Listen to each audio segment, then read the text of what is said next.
On August, one day before the book's launch, Regan Books and Jamieson filed lawsuits against each other.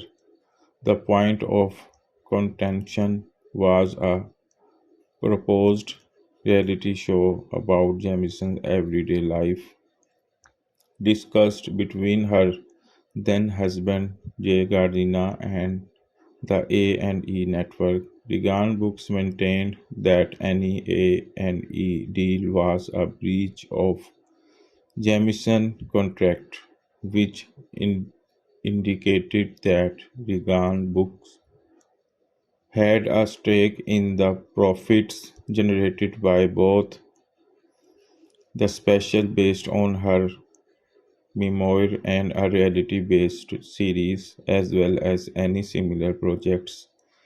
Jamison's suit claimed that A&E deal predicted the Regan Books contract.